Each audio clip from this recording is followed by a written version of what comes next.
Bismillahirrahmanirrahim. Assalamualaikum warahmatullahi wabarakatuh. Waalaikumsalam warahmatullahi wabarakatuh. wabarakatuh.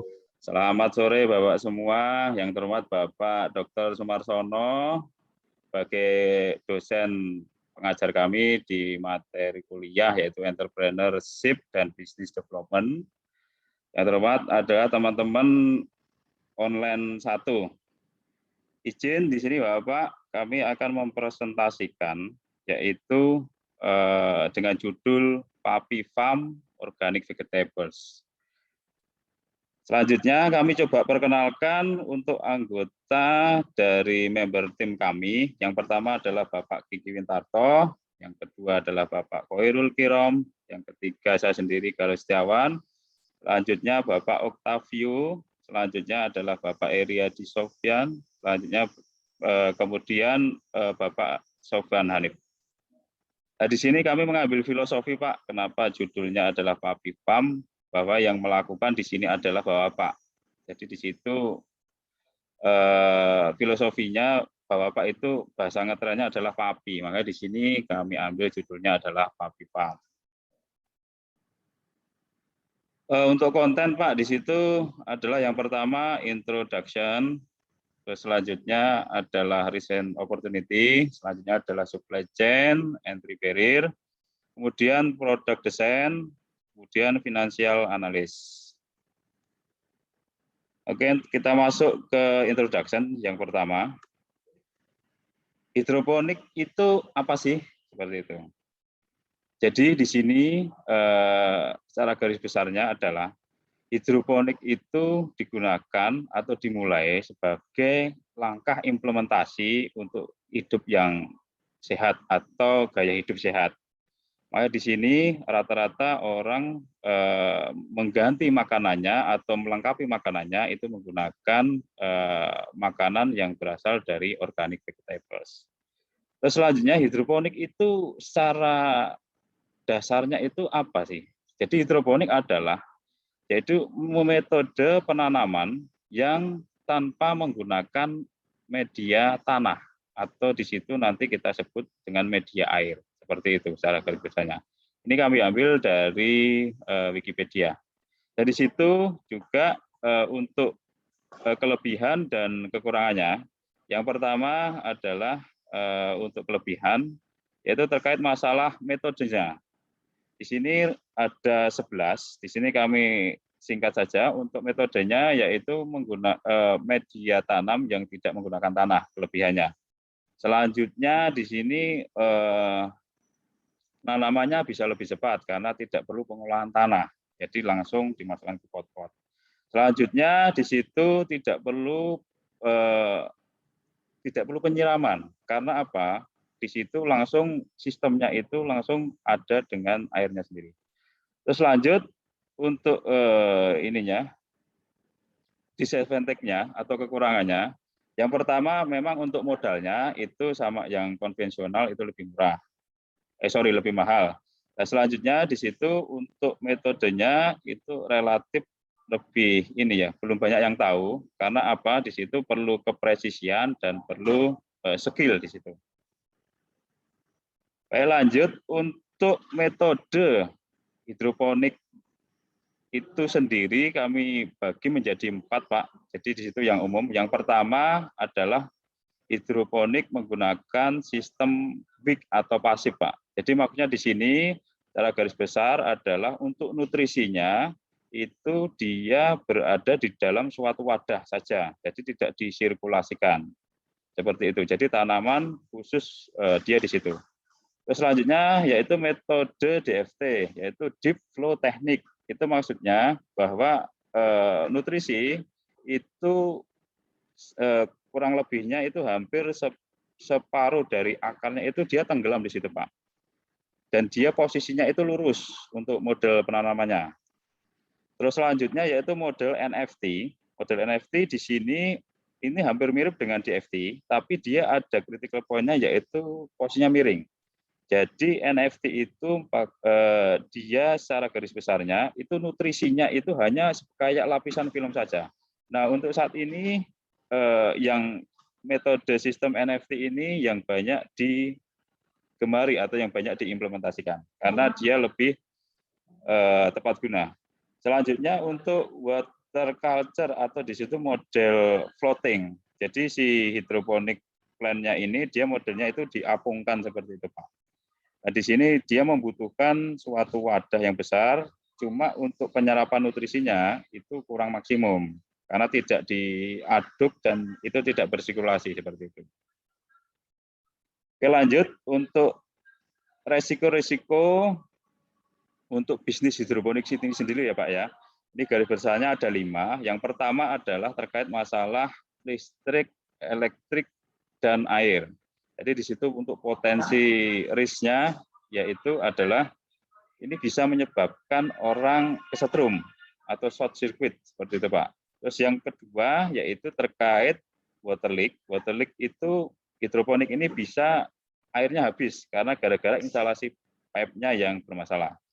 Selanjutnya di situ ada yang non-food grade plastik ya, bahwa di situ di hidroponik itu sendiri kan ada standar yang namanya yaitu dari ini ya standar makanan itu kan tidak boleh memang tercampur dengan plastik seperti itu. Makanya dari situ di hidroponik ini perlu adanya nanti pembersihan atau di saluran pipa-pipanya seperti itu.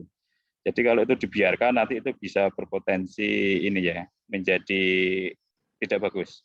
Oke, selanjutnya patogen bahwa di situ hidroponik plant itu juga jadi di situ nanti airnya itu sendiri juga kalau nggak lama nggak dikuras itu bisa juga ini berakibat pada kualitas dari hidroponik tersendiri. Terus terkait masalah power outage bahwa di situ hidroponik itu suplainya dari nutrisinya yang ada di baknya. Makanya di situ perlu adanya dilakukan penggantian atau pemflasingan. Oke, mungkin untuk selanjutnya adalah Bapak Sofyan Hanif. Monggo, silakan Pak.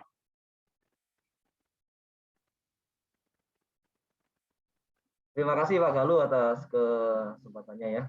Oke Pak, saya lanjutkan Pak untuk opportunity Pak. Untuk opportunity sendiri Pak, kita lihat di grafik 1 itu untuk forecast market value dari hidroponik itu sendiri secara global Pak ya dari 2016 sampai dengan 2025. Kita coba petakan in million US dollar Pak ya. Jadi kita lihat secara tren itu meningkat Pak ya untuk hidroponik ini sendiri Pak ya dari 2016 sampai 2021 Pak ya itu terjadi peningkatan dari 6.000 mungkin sampai ke 9.000 artinya ya mungkin sekitar 1/3 lah atau 30% peningkatan Pak ya.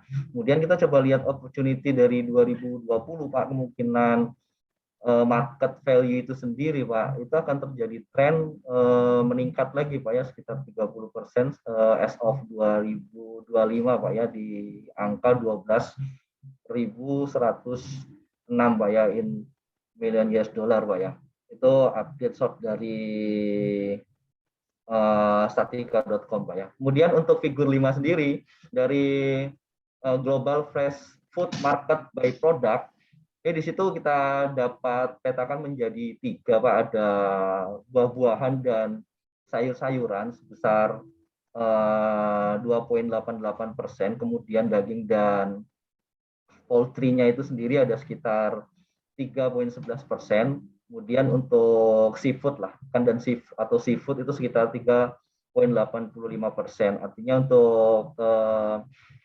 buah-buahan dan sayuran sendiri Pak untuk minatnya itu ya hampir kurang lebih sama lah untuk daging dan seafood Pak ya. Kemudian kita coba lihat capture untuk marketnya itu sendiri di 2016 Pak. Untuk buah itu cukup tinggi Pak ya di angka 59% Pak ya marketnya 59,13%.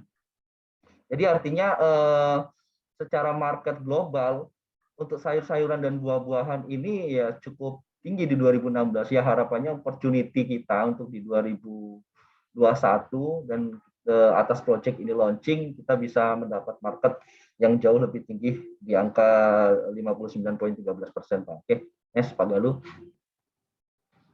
Oke Pak, ini untuk opportunity lokal Pak ya, seperti dijelaskan oleh Pak Galuh di awal tadi, di pembukaannya tadi adalah kita itu pingin sebenarnya orang-orang itu bisa mengkonsumsi buah-buahan dan sayur-sayuran Pak ya, harapannya itu apa? Ya kita ingin menciptakan sebuah produk yang mana produk itu digemarin oleh orang dan mempunyai nilai plus lah di mata masyarakat. Nilai plusnya itu adalah kita bisa hidup sehat Pak ya dengan mengkonsumsi sayur-sayuran dan buah-buahan yang tinggi gitu ya. Karena kita capture untuk overview sendiri, lokal konsumsi energi sendiri itu memang Indonesia ini kalau kita lihat di tabel 2 itu untuk konsumsinya energi sendiri masih dipegang oleh padi-padian Pak ya. Tapi kalau kita ngomongin padi-padian itu adalah kandungan karbohidrat Pak ya. Karena memang kalau secara yang namanya orang Indonesia itu memang identik kalau nggak makan nasi kayak nggak makan gitu ya. Padahal kalau kita mengkonsumsi karbohidrat secara berlebihan itu juga bisa menyebabkan kadar gula kita yang naik gitu Pak ya. Karena memang secara padi-padian itu juga karbohidrat juga mengandung gula Pak ya gitu. Makanya kita coba untuk dari proyek kita ini coba kita menekankan karena di poin 8 itu ada sayur dan buahan itu masih cukup rendah Pak untuk konsumsi Indonesia itu sendiri Pak, masih di angka kurang lebih lah average di angka 113 Pak ya untuk konsumsinya itu sendiri. Makanya kita coba tekan dengan proyek ini, harapannya proyek ini itu bisa berhasil dan bisa digemarin sehingga untuk konsumsi energi untuk sayur dan buah-buahan yang mana memang secara kandungan juga memiliki serat yang tinggi dan bisa membuat pola hidup masyarakat Indonesia ini menjadi lebih sehat Pak ya. Gitu Pak ya. Kemudian untuk figur 6 kita coba lihat lagi nih ya. Kita coba capture prediction selama 5 tahun ke depan untuk actual production ya dari 2015 sampai 2020 itu sendiri Pak ya. Itu untuk 2016 itu produksinya itu sekitar 7,49% Pak. Dan ya turun kalau kita lihat di 2019 itu memang turun Pak ya di angka 6,62 Pak ya. Ya artinya memang kecenderungan orang untuk memproduksi buah dan sayur-sayuran itu masih sangat kurang Pak ya kalau kita lihat dari data ini Pak ya. Padahal di situ juga kita udah jelaskan juga terkait masalah kandungan sayur dan buah-buahan itu dengan serat yang tinggi itu bagus buat membuat orang bisa mengkonsumsi dan hidup sehat gitu ya. Contoh kayak misalnya rokok, kandungan rokok itu cukup tinggi, itu di angka 13,80 di 2016, 2019 di angka 12,3 gitu kan. Artinya apa? Orang itu masih cenderung mengkonsumsi hal-hal yang ini ya masih padahal udah tahu dan di rokok itu sendiri udah ada keterangannya bahwa rokok membunuh mood, tapi masih banyak yang mengkonsumsi rokok gitu ya. Padahal kalau kita capture ya mendingan orang makan sayur bisa sehat gitu ketimbang kita mengkonsumsi rokok gitu Pak ya. Makanya dengan proyek ini harapannya dengan beberapa penjelasan terkait masalah instalasi yang mudah, harapannya masyarakat Indonesia itu juga bisa membuat sendiri di rumah gitu ya, membuat sendiri di rumah dan bisa menerapkan kayak gitu untuk buah hidroponik itu sendiri Pak ya. Kemudian kalau kita lihat secara grafik tonase juga peluang kita sebenarnya besar Pak. Memang secara 2015 terjadi penaikan di 2016 itu kalau kita lihat grafik ada kenaikan Pak. Cuman setelah 2016 itu ada penurunan dan terlihat secara grafiknya itu adalah datar Pak ya. Tapi kita yakinlah untuk prediksi 2021 sampai 2025 itu kita memprediksi margin dengan grafik yang rata-rata itu aja kita bisa memprediksi atas tonase itu kita bisa produksi sekitar 0,05% Pak atau sekitar 7.000 ton Pak, di mana itu cukup tinggi lah untuk keseluruhan lokal Indonesia Pak. Itu Pak. Oke, next Pak Galuh. Nah, dari proyek tadi yang udah dijelaskan Pak dari penjelasan di atas itu Pak, kita coba capture terkait masalah bisnis model kanvasnya gitu Pak ya.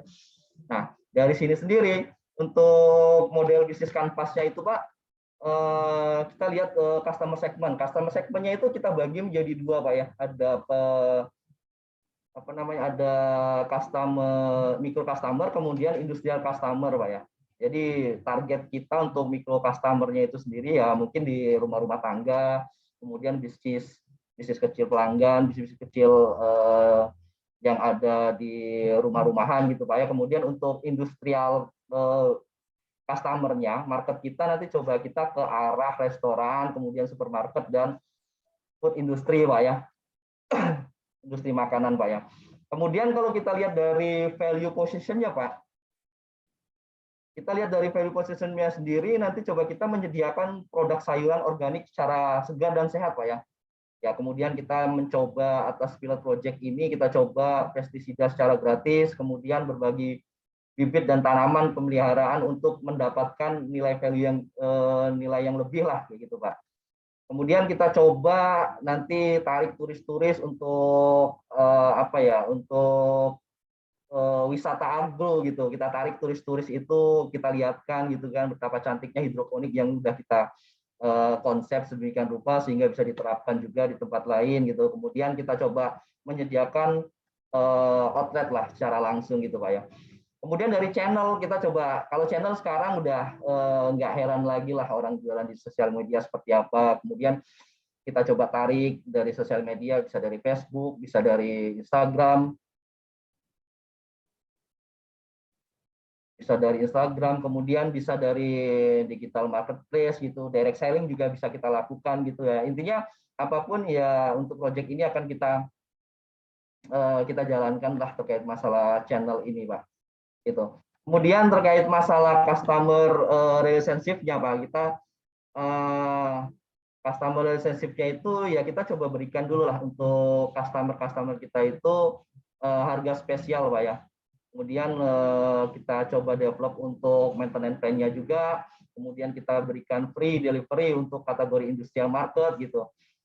Kemudian untuk revenue stream-nya Pak, kita coba dari revenue stream-nya itu kita coba jual. Jadi ada tiga poin nih kita yang coba kita capture untuk revenue stream-nya sendiri. Yang pertama itu kita jual sayur organik sendiri.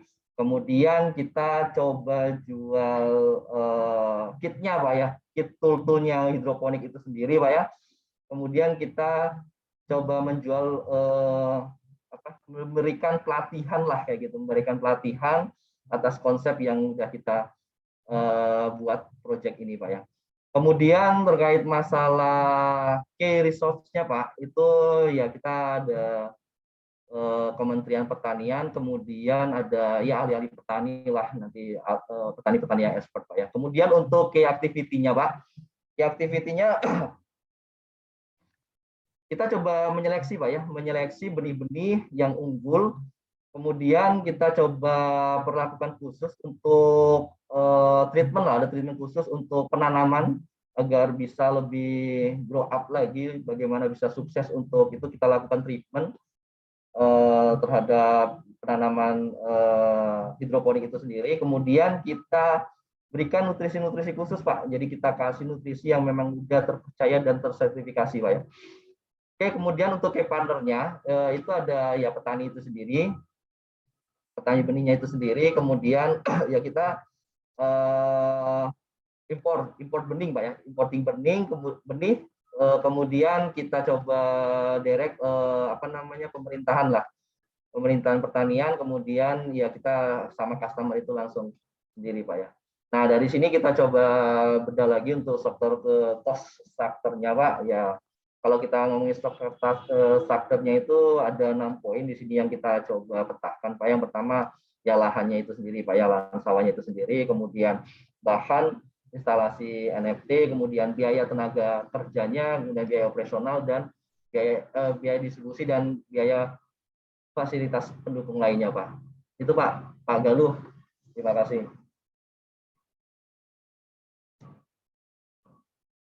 Saya kembalikan ke Pak Galuh. Silakan lanjut Pak Vio.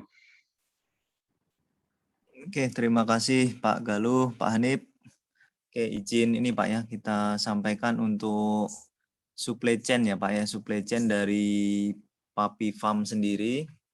Itu kita bisa lihat di sini Pak ya, untuk benih itu disuplai dari mana saja. Nah, di sini kita bisa lihat sebelum kita memilih benih ya, itu kita sesuaikan dengan target pasar. Yaitu benih bisa kita dapat dari petani lokal, kemudian dari impor, kemudian dari Kementerian Pertanian ya, atau Dinas Pertanian. Nah, untuk prosesnya itu seperti berikut Pak ya. Di sini ada proses pemilihan benih, kemudian pertumbuhan benihnya, kemudian dari segi panennya, kemudian dari packing, kemudian didistribusi ke masing-masing ini ya untuk pedagang-pedagang ya. Untuk yang petani lokal, kemudian Dinas Pertanian itu kita distribusikan ke pedagang-pedagang kecil ya. Nah, untuk yang benih impor, nah itu kita distribusikan ke supermarket, kemudian restoran dan industri makanan ya. Nah, itu salah satu supply chain Pak ya untuk dari Papi Farm sendiri. Oke, mungkin bisa lanjut Pak Galuh. Next slide. Nah, kemudian untuk barrier to entry sendiri ya, atau Porter 5 Force-nya. Nah, di sini untuk hambatan sendiri ya, untuk hambatan bisnis hidroponik itu ini ada beberapa hambatan. Yang pertama itu hambatan dari pendatang baru, kemudian dari ancaman ini ya, pengganti atau substitusi, kemudian dari pembeli ya, untuk daya tawar pembeli, kemudian kekuatan dari supplier sendiri, kemudian dari rival ya atau kompetitor. Nah, dari sini kesimpulannya ya, untuk hambatan bisnis hidroponik sendiri itu dari analisa dari sini itu berasal dari sayuran non organik ya, sayuran non organik. Nah, di sini kita akan melakukan ini ya, beberapa model pemasaran, yaitu dengan melakukan kampanye atau hidup sehat ya, hidup sehat dengan menggunakan sayuran organik. Nah, ini untuk bisnis ini akan kita lakukan seperti itu. Nah, mungkin itu ya untuk kesimpulan dari hambatan ini. Mungkin lanjut slide berikutnya. Nah, di sini bisa kita lihat Pak ya, untuk produk-produk Papi Farm sendiri itu ada 5 ya Pak ya, ada 5 produk. Yang pertama itu ada lettuce ya, lettuce itu yaitu salad ya, atau ini ya, selada. Nah, di sini selada sendiri itu ada selada merah, kemudian selada hijau ya, atau butterhead, kemudian ada selada hijau atau green lettuce. Nah, kemudian untuk yang produk kedua itu ada mustard green ya.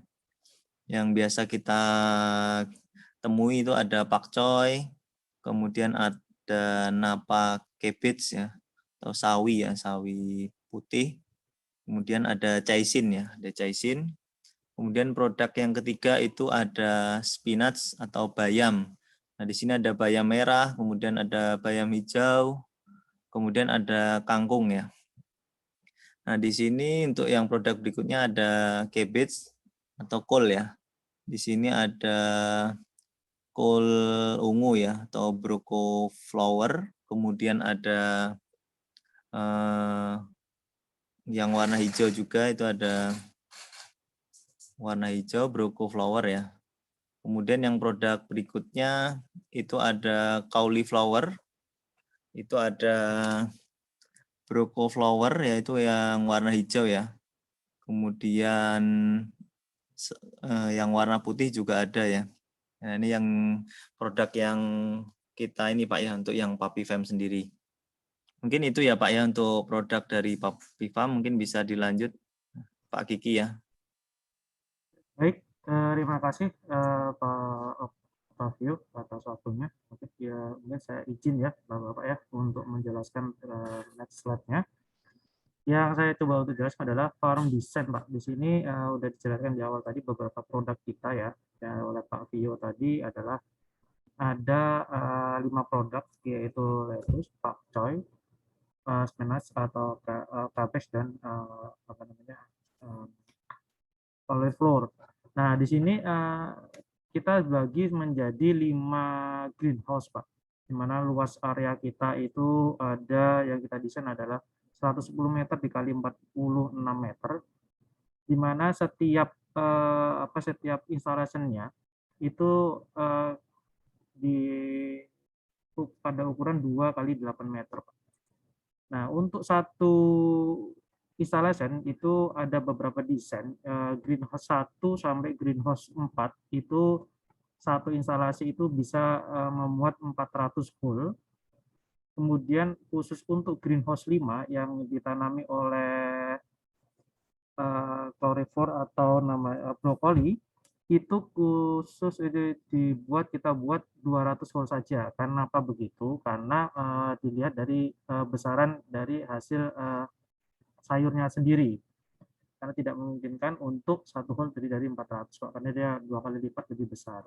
Kemudian pada desain ini kita sudah juga melakukan ada irrigation room, di mana itu adalah airnya sendiri untuk pupuknya dan lain sebagainya kita olah di dalam irrigation room.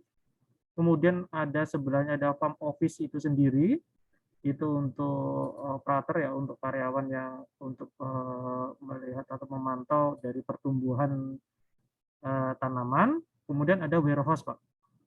Nah, warehouse di situ untuk menyimpan macam-macam, dibagi lagi ada dalamnya untuk penyimpanan bibit dan alat-alat yang untuk dibutuhkan untuk perawatan dari desain ini dari tanamannya. Oke Pak Galuh, bisa di next Pak.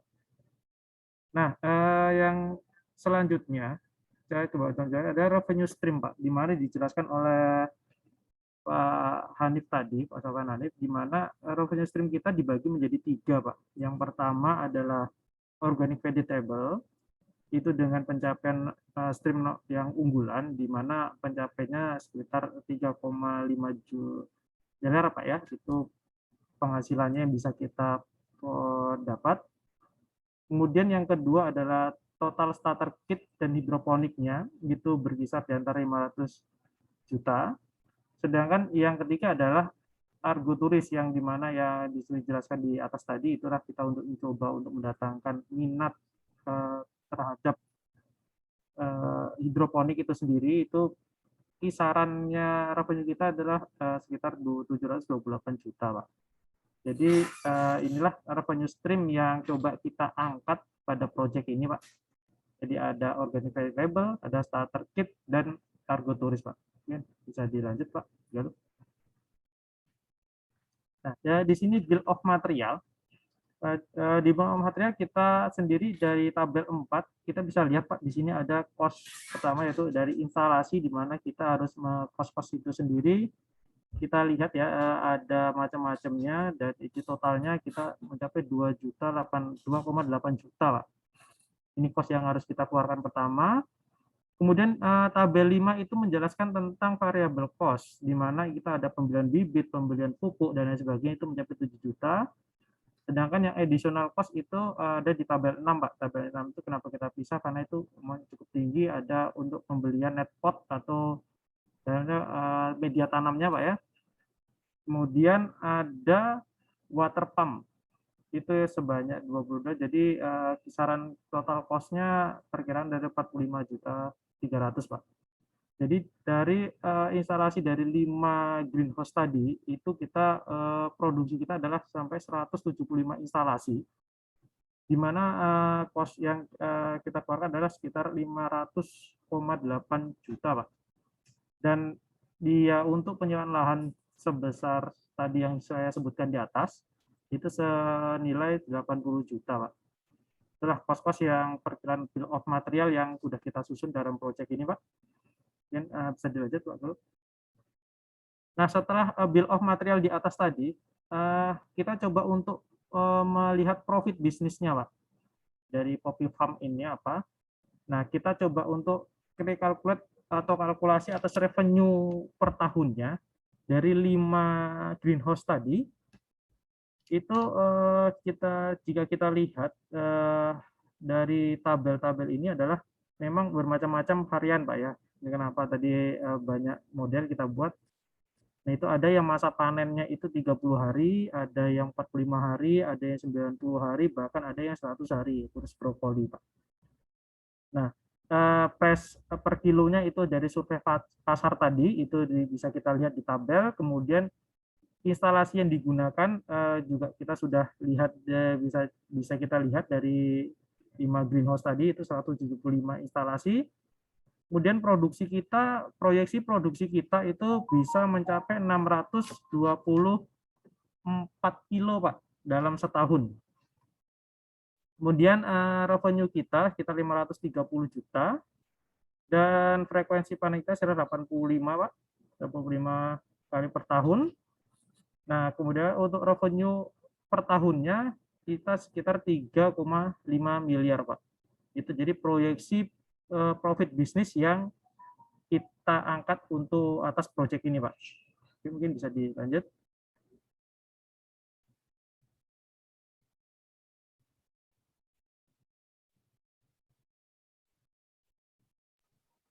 Monggo.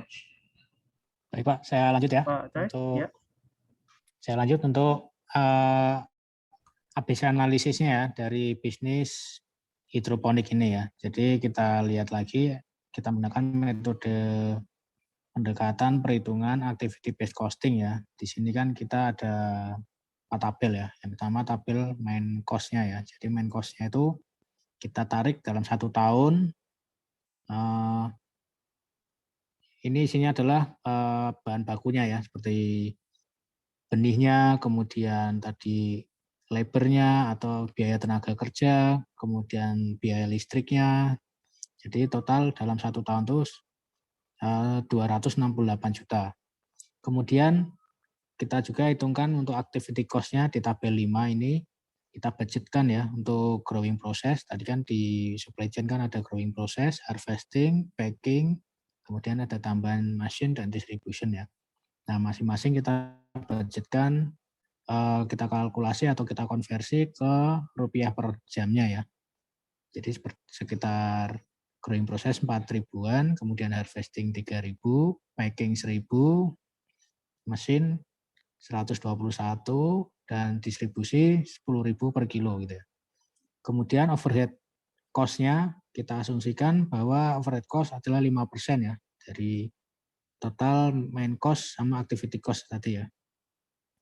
Nah, jadi untuk COGS atau cost of goods sales-nya dengan menggunakan metode ABC analis didapat seperti berikut ya. Untuk salad hijau contohnya ini kan sekitar 19.596 ya. Sedangkan harga jual tadi kan sekitar 30.000 per kilo. Jadi secara perhitungan bisnis ini adalah menguntungkan sekali ya. Jadi memang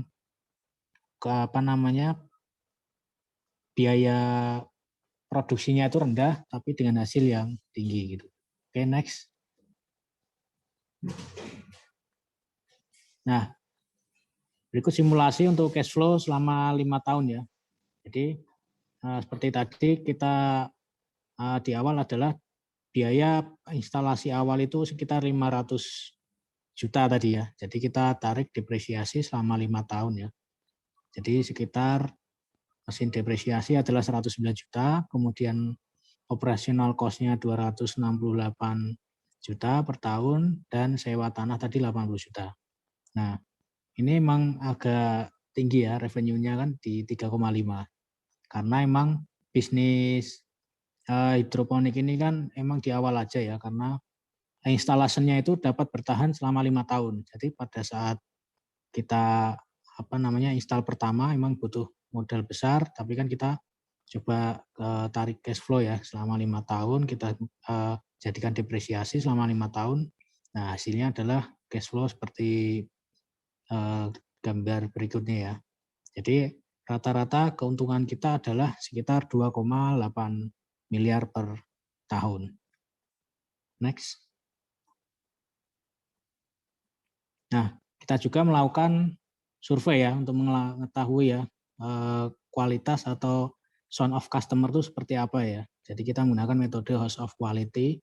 Kita melakukan survei atau kita memberikan angket kepada customer ya. Total kita ada kemarin melakukan survei sebanyak 30 customer ya. Nah, kita tentukan menjadi 8 kata kunci. Yang pertama adalah varian vegetable product, kemudian organic fruit wish atau apakah customer itu menginginkan produk buah-buahan ya, buah-buahan organik. Kemudian tingkat kesegaran dari produk kita, kemudian ukuran dari produk kita. Selanjutnya adalah pure flavor atau rasa original dari produk kita ya, dari sayuran kita itu dirasa seperti apa dari customer. Kemudian packing kita apakah masih kurang atau gimana, kemudian availability stock, dan kemudahan untuk membeli produk kita. Jadi dari survei kita dapatkan bahwa kekuatan kita adalah di varian vegetable product ya. Jadi ya kita akan kembangkan lagi apa sih yang dibutuhkan dari customer kita ya. Kita mungkin bisa nambahkan produk-produk. Tadi kan kita udah sayur-sayuran, mungkin bisa ditambah juga untuk penanaman sayur timun atau mungkin tomat gitu ya yang secara organik. Kemudian yang kedua adalah di sisi availability stock ya setiap hari. Jadi mereka menginginkan jangan cuma pada saat masa panen aja. Jadi kalau bisa ketersediaannya itu adalah setiap hari ada. Nah, kita mungkin bisa membuat ya periode penanamannya atau pembenihannya itu. Jadi kita buat pembenihannya itu secara periodik ya. Jadi tiap hari nanti bakalan bisa kita panen ya. Sehingga kita bisa mensuplai kebutuhan customer gitu. Oke, next. Mungkin ini ya project business plan yang dapat kami sampaikan ya. Jika ada yang ingin melakukan investasi, mungkin punya pandangan ke bisnis hidroponik ini ya. Jadi bisa menghubungi tim kami agar bisa untuk berkonsultasi lebih lanjut ya. Harapannya bisnis ini bisa berkembang, mendapatkan investor gitu kan. Jadi bisa bermanfaat bagi bisnis kita dan untuk masyarakat sekitarnya. Demikian presentasi dari kelompok 2 online 1. Saya akhiri. Terima kasih. Assalamualaikum warahmatullahi wabarakatuh. Waalaikumsalam warahmatullahi wabarakatuh.